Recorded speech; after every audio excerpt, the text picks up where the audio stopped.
Donald Trump just delivered a disastrous press conference in Doral, Florida at his resort, where he just made some of the most despicable statements about this unlawful war against Iran. Let me just bring it to you what went down.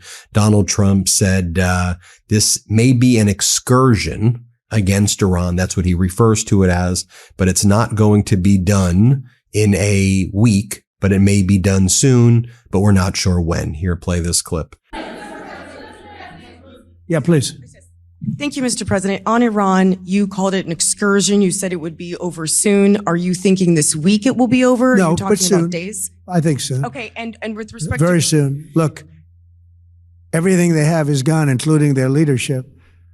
In fact, there are two levels of leadership, and even actually, as it turns out, more than that. But two levels of leadership are gone. Most people have never even heard about the leaders that they're talking about. So it's obviously been very, very powerful, very effective. Then Donald Trump brags about his phone call with Vladimir Putin. Let's play it. Thank you so much. Go ahead. Do you approve of Iran's new supreme leader? And secondly, can you tell us more about your call with Russian President Vladimir Putin today? Yes. What did you discuss? Yes, I had a very good call with President Putin. We had a lot of people on the line from our side, from his side. We were talking about Ukraine, which is just a never-ending fight. And look, there's tremendous hatred between President Putin and President Zelensky. They can't seem to get it together. But I think it was a positive call on that subject. And we obviously talked then about the Middle East. And he wants to be helpful. I said, you could be more helpful by getting the Ukraine-Russia war over with. That would be more helpful. But we had a very good talk, and he wants to be very constructive. Yeah.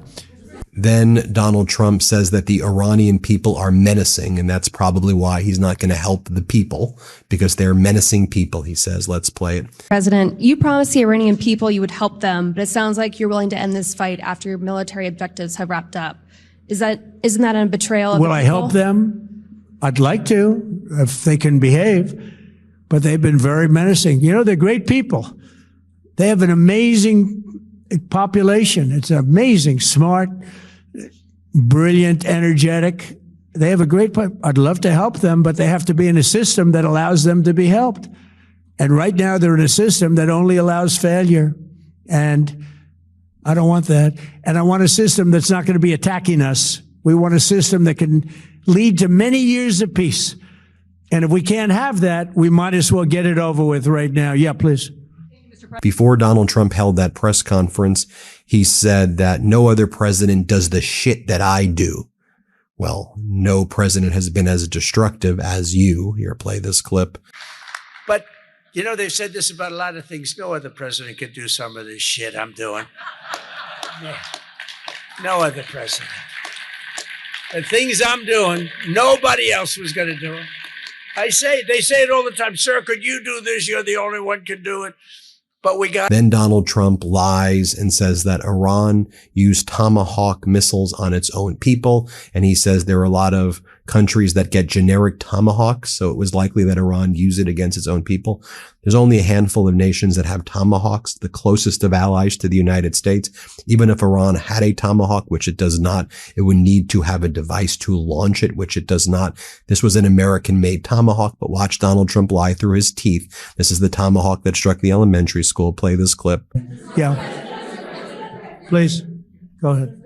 There's footage that shows that an American missile strike and a Tomahawk missile likely destroyed that Iranian girls' school. So will the U.S. accept any responsibility? Well, I haven't seen it. And I will say that the Tomahawk, which is one of the most powerful weapons around, is used by, is sold and used by other countries. You know that. And whether it's Iran, who also has some Tomahawks, I wish they had more. But whether it's Iran or somebody else, the fact that a Tomahawk is very generic. It's sold to other countries. But that's being investigated right now. Then a reporter follows up. Let's play it. Yeah, please go ahead.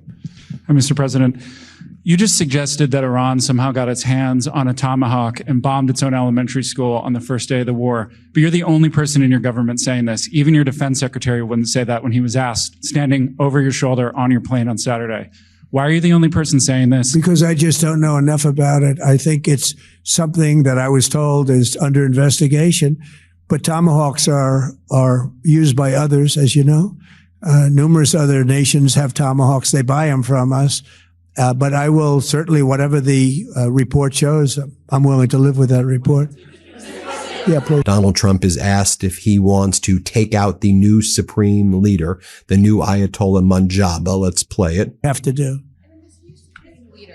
Do you have to take him out? Does he have a target on his back? You mean the new supreme leader? You mean the son? How can there be an Iran? Well, I don't want to say that, but I was disappointed because we think it's going to lead to just more of the same problem for the country. So I was disappointed to see their choice.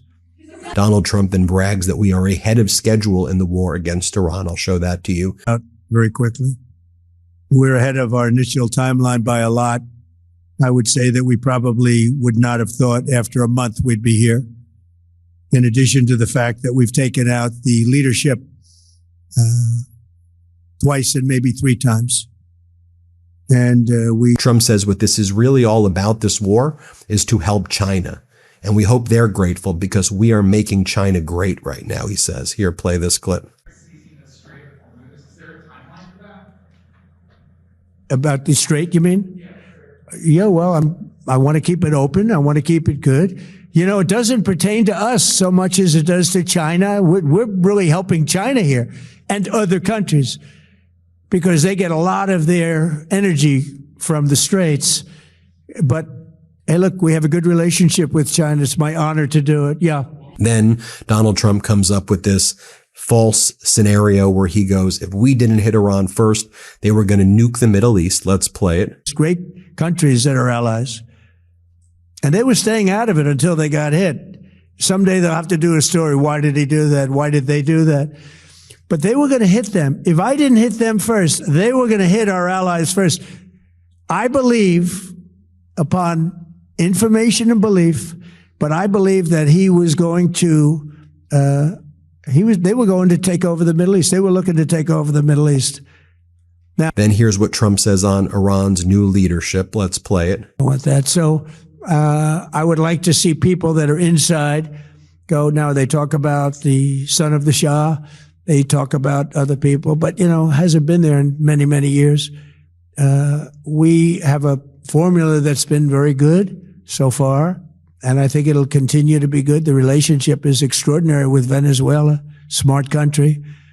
We've taken out 100 million barrels of oil. It's right now. He makes some weird statement about he's looking internal and eternal. I have no clue what he's even trying to say here.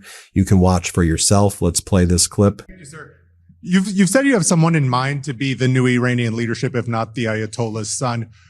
What are you looking for in that person? Are you looking at someone internal, given that you just said that their leadership has been decimated? I like the idea of, internal and eternal, come to think of it. But I like the idea of internal because it works well. I mean, I think we've proven that so far in Venezuela. We have a woman, Delcy, who has been, president of the country, very respected, she's doing a great job. And it's, no disruption. We had, as you remember, Iraq, where everybody got fired. The military got fired. The police got fired. The politicians got fired. There was nobody. And you know what they turned into? ISIS. And we don't want that. We don't want that. Again, utterly deranged behavior by the Trump regime. It's obvious that Donald Trump was manipulating the stock market earlier today when he said we're going to get the war's almost completely won. We saw the markets tanking. He lied and said we're almost done. All the reporting we're hearing now is that the U.S. is thinking about a special forces ground operation in Iran in order to get the enriched uranium, and that this war is not going to end anytime soon. But he was able to manipulate the markets today. So there you have it. Everybody hit subscribe. Let's get to 7 million subscribers, and thank you all for watching. Want to stay plugged in? Become a subscriber to our Substack at MeidasPlus.com. You'll get daily recaps from Ron Filipkowski, ad-free episodes of our podcast, and more exclusive content only available at MeidasPlus.com.